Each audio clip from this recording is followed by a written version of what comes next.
Friends, आज 16 दिसंबर 2021 को DSSP की तरफ से एक TGT का बड़ा रिजल्ट इशू हुआ है। ये रिजल्ट है TGT social science male, post code है 39/21 39/21।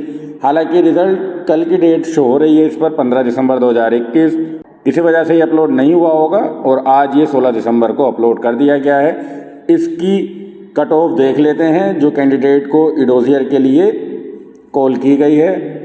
इडोजियर फिल करें और पहले इसके बारे में जान लेते हैं अच्छे से इस सर्कुलर को, और फिर इसकी टेंटेटिव फाइनल कट ऑफ के बारे में भी चर्चा करेंगे। देखिए, फर्स्ट पॉइंट यहाँ उन सभी के नंबर्स DSSB की ORS साइट पर अपलोड कर दिए गए हैं। हालांकि यहाँ पर अभी ये क्लियर नहीं हुआ है कि कितने कैंडिडेट्स ने क्वालिफाई किया है,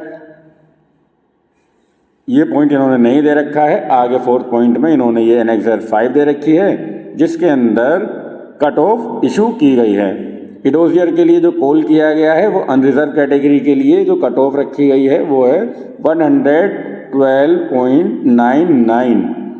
जिस कैंडिडेट के 112.99 से ज़्यादा नंबर हैं वह इडोजियर भर सकता है, जो कि अब यहाँ पर हम बात कर लेते हैं EWS कैटेगरी की। तो EWS कैटेगरी के लिए 105.32 एक जो कि इससे ज़्यादा नंबर हैं उनके पास मेल आ गया होगा, वह अपना इडोजियर फिल कर सकते हैं। ख़ास बात है यहाँ पर देख लेते हैं OBC कैंडिडेट, ब्रैकेट में ये D का मतलब है कि ओनली फॉर दिल्ली। यहाँ पर मैं आपको बताता चलता हूँ कि OBC कैंडिडेट सिर्फ और सिर्फ दिल्ली का जिनके पास OBC सर्टिफिकेट होगा और उनके पास रेजिडेंशियल प्रूफ होना चाहिए 1993 से कि वे दिल्ली में रह रहे हैं तो ही ये एलिजिबल हैं। अदरवाइज़ किसी भी हालत में OBC कैंडिडेट को कंसीडर नहीं किया जाएगा यदि उनके पास 1993 का प्रूफ नहीं है या वह दिल्ली के रहने वाले नहीं हैं, दिल्ली के सर्टिफिकेट नहीं है तो OBC में नहीं आएंगे। आपके पास दिल्ली का इशू सर्टिफिकेट होना चाहिए और दिल्ली में सन 1993 से अब तक का कोई ना कोई ऐसा प्रूफ होना चाहिए जो आपको साबित कर दे कि आप 1993 से आप, आपके पापा या आपके दादाजी दिल्ली में रहते हैं। चलिए आगे की बात करते हैं। तो ये जो कट ऑफ है ये रखी गई है 90.32 OBC की है। SC की यहाँ पर देखिए 110। देखिए यहाँ पर आपको सीधा सीधा फ़र्क नज़र आ गया होगा। OBC को कंपैरिजन करें SC से। यहाँ पर साथियों OBC सिर्फ दिल्ली के लिए जाते हैं और SC ऑल ओवर इंडिया का सर्टिफिकेट किसी भी स्टेट से हो वो वैलिड माना जाता है, इसीलिए यहाँ पर इतना हाई गया है। ये तकरीबन 20 नंबर का फ़र्क ये आपको नज़र आ रहा है OBC और SC कैटेगरी में, जो कि ST में भी और बढ़ने वाला है। तो देख लीजिए OBC अगर आपके पास दिल्ली का है तो आपको बहुत बड़ा बेनिफिट मिलने वाला है। यहाँ 20 नंबर बहुत ज़्यादा होते हैं, एक एक नंबर से कैंडिडेट चूक जाते हैं। इसी तरह आप देखिए ST का 113.75। यहाँ पर ST कैटेगरी बहुत ज़्यादा हायर गई है in comparison of other result का। जब हमने एनालिसिस किया था वहाँ पे ST कैटेगरी हमेशा SC OBC से नीचे गई हैं। ये फर्स्ट रिजल्ट है जहाँ पर ST कैटेगरी की मेरिट इतनी हाई गई है। PWD की एज एक्सपेक्टेड 61.90, जो कि एक नॉर्मल जितनी दूसरे रिजल्ट में जा रही हैं उतनी यहाँ गई है। ST की यहाँ पर चौंकाने वाला है कि ज़्यादा गई है। चलिए, अब जो गई है वो तो गई है, उसमें हम कुछ नहीं कर सकते। अब जो भी कैंडिडेट शॉर्टलिस्टेड हुए हैं वह एक चीज़ का ज़रूर ध्यान रखें कि आप अपना इडोजियर 17/12/2021 से 31/12/2021 तक जो आपको ये 15 दिन मिले हैं उसमें ज़रूर फिल कर लें। अदरवाइज़ आपके इडोजियर फिल ना करने पर आपका कैंडिडेचर कैंसिल कर दिया जाएगा। हालांकि एक बात ध्यान रखिएगा, अगर आपसे कुछ गलती हो जाता है इडोजियर फिल करने में तो DSSB आपको चांस देता है उसको सुधारने के लिए। वहाँ पर आपको चांस मिलेगा 15 दिन का एक बार फिर से कि भाई इसको जो भी कमी है अपने डॉक्यूमेंट्स में वो पूरा कीजिए। मगर ये चांस कब मिलेगा? जब आपने इडोजियर फिल किया होगा, अदरवाइज़ कोई भी चांस नहीं मिलने वाला है।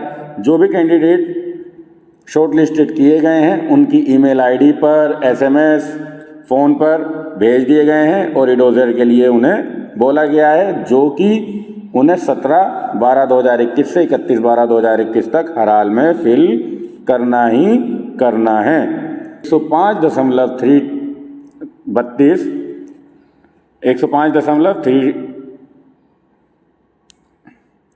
105.32 यहाँ पर EWS कैटेगरी की कट ऑफ है। जिन साथ एक चीज़ और ध्यान रखिएगा,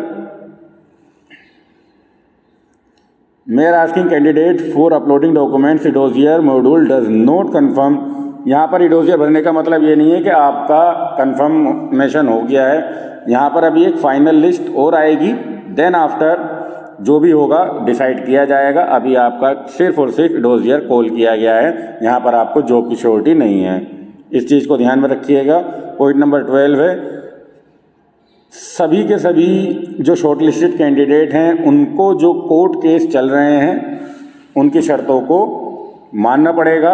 रिजल्ट अभी डिक्लेयर कर दिया गया है। यदि इससे संबंधित कोई भी कोर्ट केस किया जाता है या पास्ट में चल रहा है, उसका जो भी डिसीजन होगा वो सभी को मान्य होगा। और लास्ट पॉइंट जो है वो ये है कि यदि कोई भी गलती हो जाती है, कोई भी ओमिशंस या डिटेक्टेड कुछ भी गलती, कुछ भी रिजल्ट से लेकर कुछ पाया जाता है तो रिजर्व राइट है DIIT के पास, उसको वो सुधार सकता है यदि कोई गलती पाई जाती है। चलिए, ये तो बात हो गई सारी कि हमने रिजल्ट को एनालिसिस कर लिया कि इडोजियर के लिए जो जो कॉल की गई हैं। अब हम बात करते हैं कि देखिए कितनी वैकेंसीज़ हैं। अब हम फाइनल टेंटेटिव कट ऑफ की बात करते हैं। वैकेंसीज़ ध्यान में रखिएगा 469 है और कैटेगरी वाइज यहाँ पर गिवन है, उसको हम ध्यान में रखते हैं। और दूसरी बात जो हमें ध्यान रखनी है वो है नंबर ऑफ़ कैंडिडेट अपीयर। यहाँ पर किसी किसी रिजल्ट के अंदर इन्होंने क्वालिफाई कैंडिडेट्स के नंबर भी गिवन करे हैं, जो कि टेंटेटिव फाइनल कट ऑफ के लिए हमें बड़ा इजी रहता है उसके आधार पर कैलकुलेशन करना। मगर कोई बात नहीं, यहाँ पर देख लेते हैं हम। 469 सीट हैं, नंबर ऑफ़ कैंडिडेट हैं 363, 9,363 कैंडिडेट हैं। अब यहाँ पर इस 9,363 का जो एवरेज हम लेंगे वो 20% to 25% कैंडिडेट हम ले लेते हैं जो कि पास आउट क्वालिफाई होते हैं रिटन एग्ज़ाम में, जो भी ये कंप्यूटर बेस्ड एग्ज़ाम चल रहे हैं। अब इसका एक मोटा मोटा हम ले लेते हैं कि 9,300 के यहाँ पर हम ले रहे हैं 25%, तो 25% कैंडिडेट हम मान लें कि पास हो गए हैं। तो यहाँ लगभग 2300 कैंडिडेट हमारे निकलेंगे।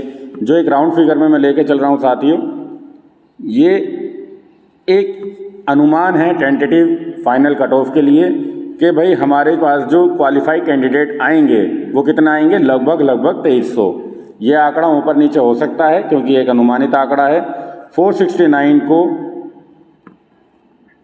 डिवाइड कर लीजिए तो यह आपका आएगा कि भाई 2300 सीट कैंडिडेट पास आउट हैं और यहाँ पर लगभग अगर हम माने एक एवरेज तो 500 कैंडिडेट ले लेते हैं यहाँ पर कि 500 कैंडिडेट हैं जिन्हें 2300, जिसके लिए 2300 क्वालिफाई कैंडिडेट हमारे पास हैं 500 सीट्स के लिए।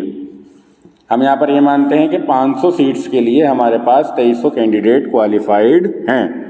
अब उसके लिए आगे की बात कर लेते हैं। इसी को फिगर को ध्यान में रखते हुए अब हम बात करते हैं कि यहाँ पर जो अनरिजर्व कैटेगरी गई है 112.99, इसमें कितना हाई अभी जा सकता है।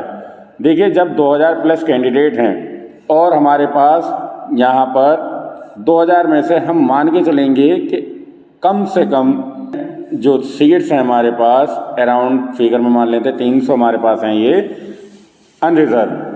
2300 में से 70% आप ये मान के चलिए कि 60 से 70% जो कैंडिडेट हैं वो जनरल कैटेगरी से बिलोंग करते हैं।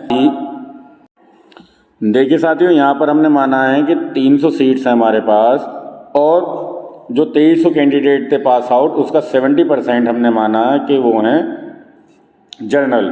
तो लगभग 1600 यहाँ पर हमारे पास कैंडिडेट हैं।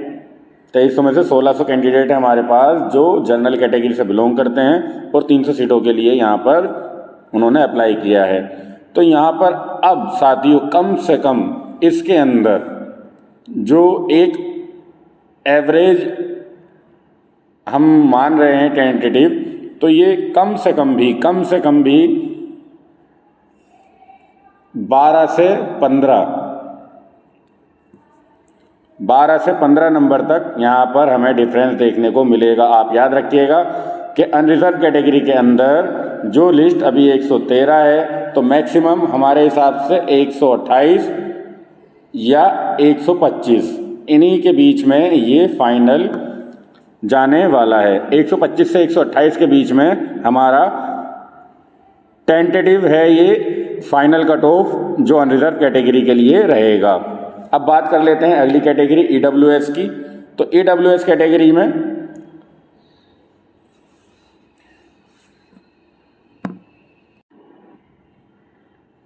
देखिए EWS कैटेगरी के अंदर 105 यहाँ पर जो गया है एडोजियर के लिए 105 गया है।